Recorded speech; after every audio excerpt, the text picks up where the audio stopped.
Good afternoon. Today I'm going to be reviewing the Merkur Seizenn D12 Dirty Dozen. This watch is available from merkurwatch.com for $99. So firstly, let's look at the travel case that the watch comes in, and then I'll talk you through the other items one gets with a piece. So the watch comes in this Merkur branded hardshell travel case. I'll show you the interior. As you can see, both halves of the hardshell travel case are lined to a good standard with a black velour fabric. The watch sits in the base inside a foam cutout panel, as one would expect. So Merkur deserve credit for not using the default option of a plastic or cardboard watch box. This hardshell travel case is well made, and it is also very durable and practical. With regards to the other items, this is the owner's instruction manual. As you can see, it's very thick because it's translated into multiple foreign languages, including English. Clear, concise diagrams, and the instructions detail the operation of the movement used, which is the Fanzi M01X manual wind movement. This is the International Warranty Guarantee Certificate that comes with the watch, and as you can see, the reverse is filled in with the date of purchase, and I'm pleased to report the watch is covered by a 2-year international guarantee. One also gets these 3 tags with the watch. This is the spring bar tool that comes with the watch.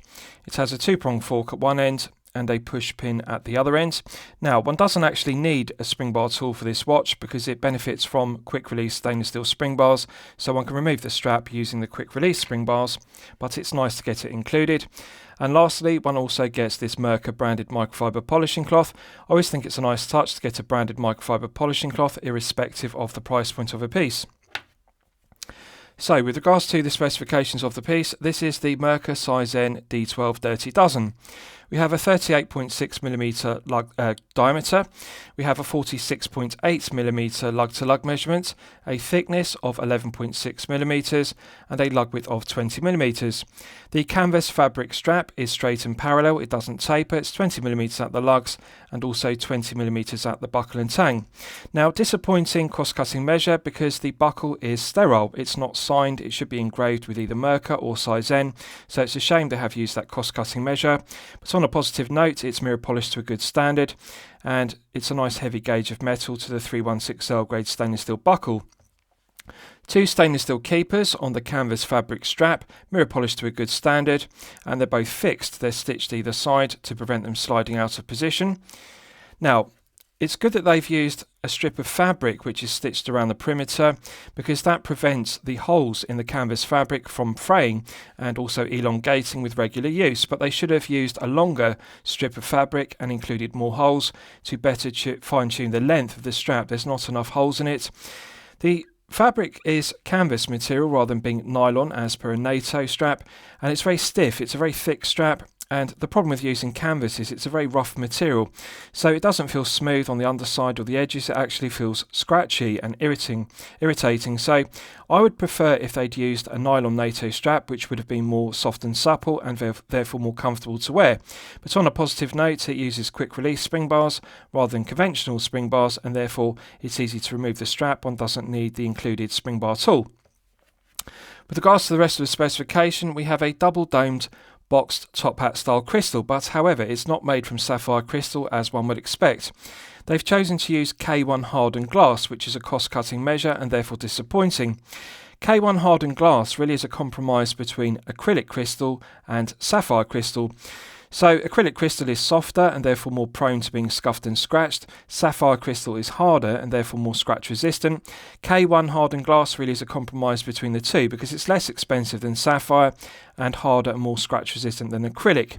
But at this price point, $99, one really would expect to see sapphire crystal with AR coating. Now, the negative of the K1 hardened glass is that it doesn't have any AR coating, and as you can see, when I tilt the piece at an oblique angle, it is very shiny and highly reflective, and it really does need clear AR coating on the underside. So it's a shame that they haven't used sapphire crystal and a shame that they haven't used clear AR coating. The dial is well printed, the Arabic numerals are fully loomed with C3 superluminova, and they've used broad arrow hands as per the original D12 Dirty Dozen watches from the Second World War. But however, they've made a mistake with the proportions of the hands.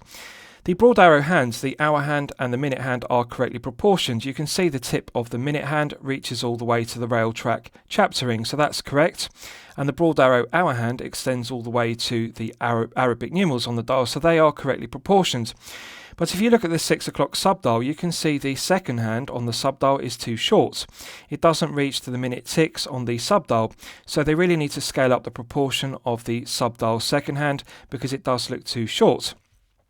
The printing of the dial is good. They've included the broad arrow and also the crow's foot, as you can see.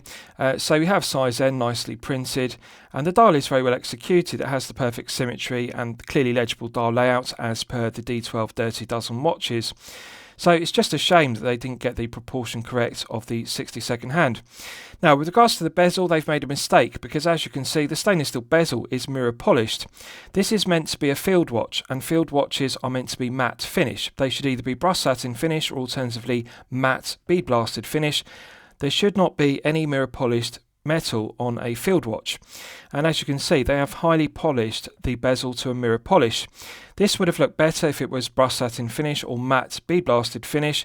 Brushed satin finish would have matched the tops of the lugs, and I don't know why they've mirror polished it because this is clearly meant to be a field watch, not a dress piece.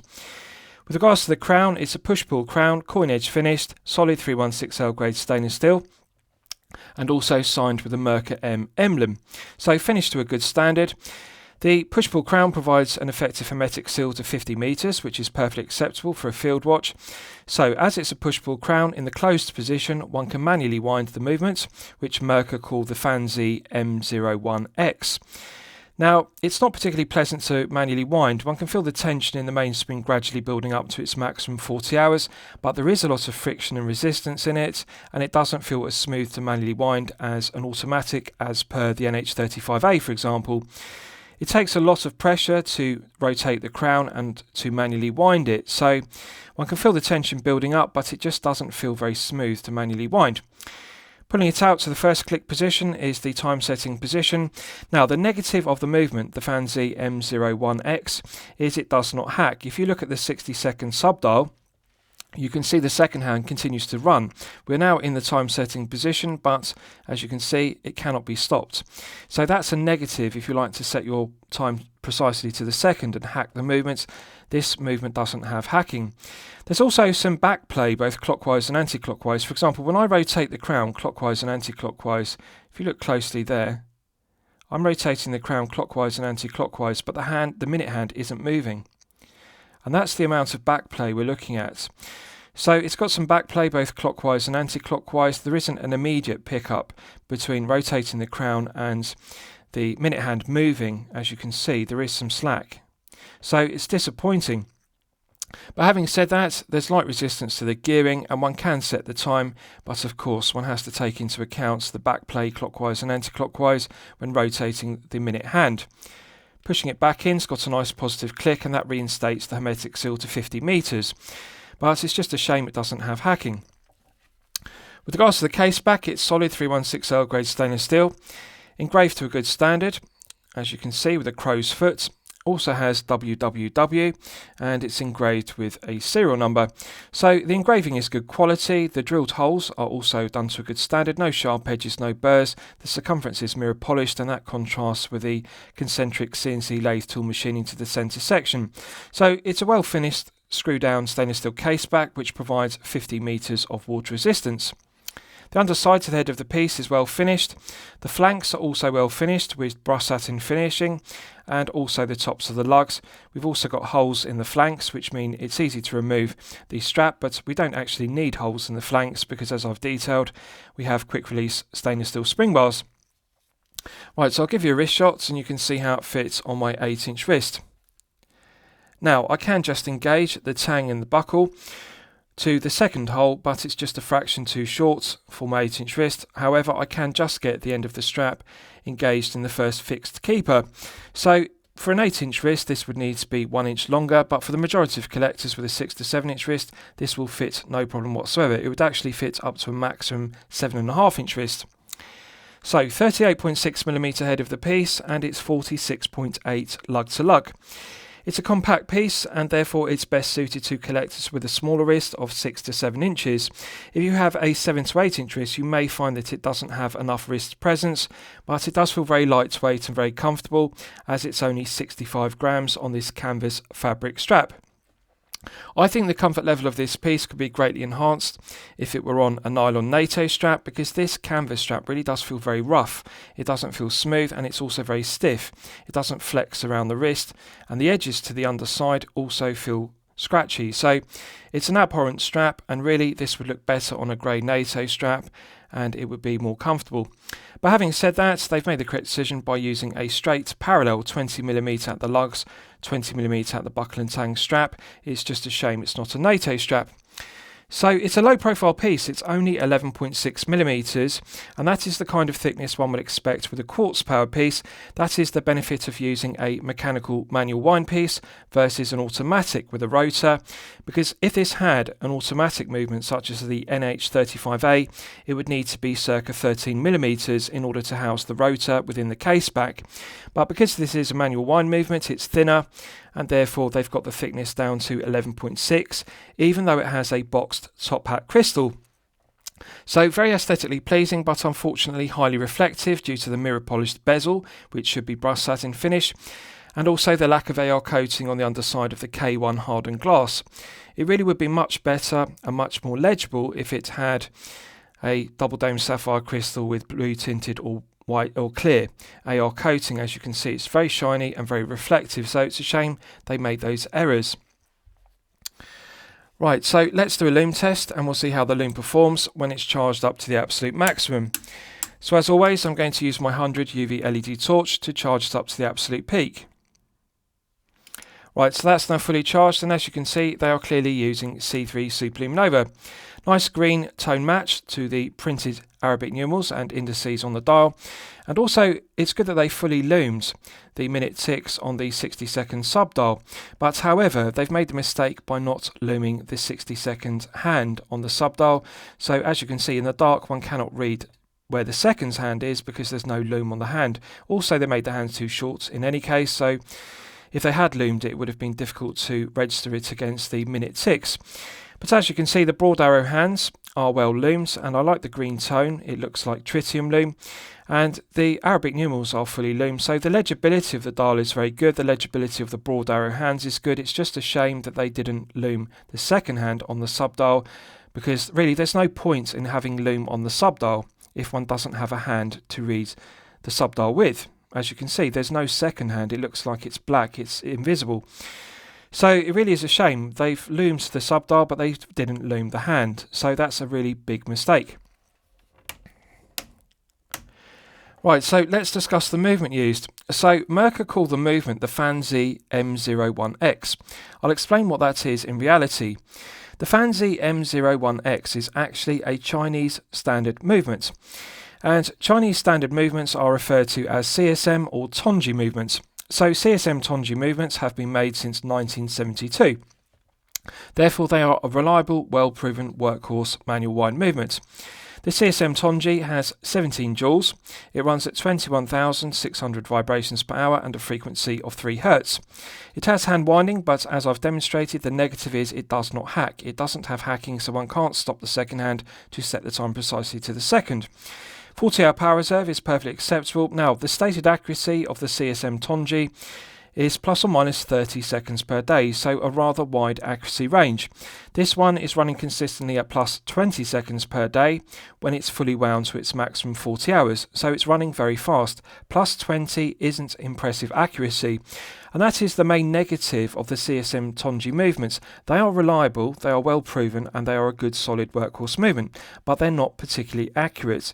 It's nothing unusual for the movements to run at plus or minus 30 seconds per day, their stated accuracy. This one is running at plus 20, which is typical. There is another negative, and it's not just that they don't have hacking. The problem is they're not particularly shock resistant. So to put this into perspective, this doesn't have the shock resistance of a Seiko NH35A automatic, which is very shock resistant. For example, if you have a 35A powered piece, you don't have to worry about banging the watch off something because it is insulated from shock damage. It's not going to damage the movement. With the CSM Tonji, they are prone to being shock damaged and they don't have the same level of shock resistance as an NH35A.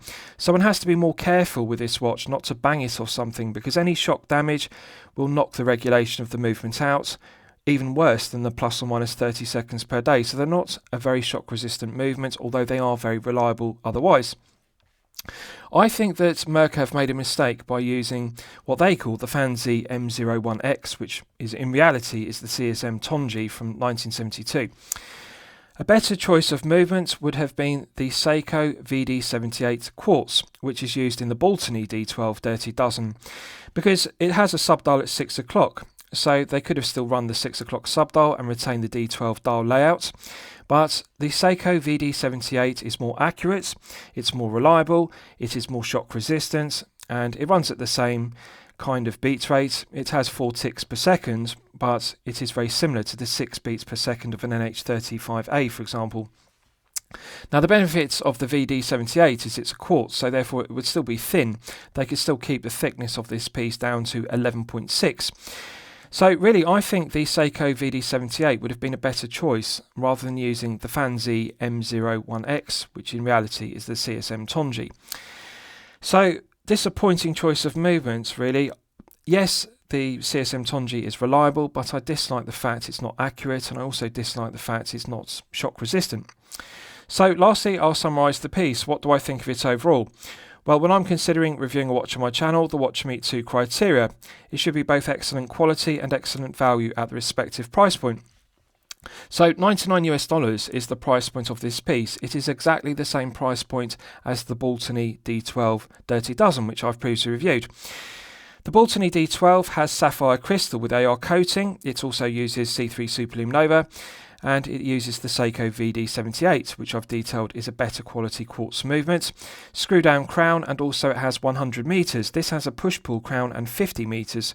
So overall, the Baltony D12 Dirty Dozen is a stronger specification piece at exactly the same price point. So therefore, if you're looking for a field watch, a D12 homage, I highly recommend the Baltony D12 because the movement's better. The sapphire crystal with AR coating is better than K1 without AR coating, and also the screw down crown and 100 meters is better than push pull crown and 50 meters. So I think Merkur watch need to upgrade the specification, and they also need to reduce the price in order to make it competitive with the likes of the Baltony D12. Most importantly, they need to lengthen the second hand because it's too short, and they also need to put lume on the second hand because in the dark there is no point in having lumed 60-minute ticks if one doesn't have a lumed hand to register them against.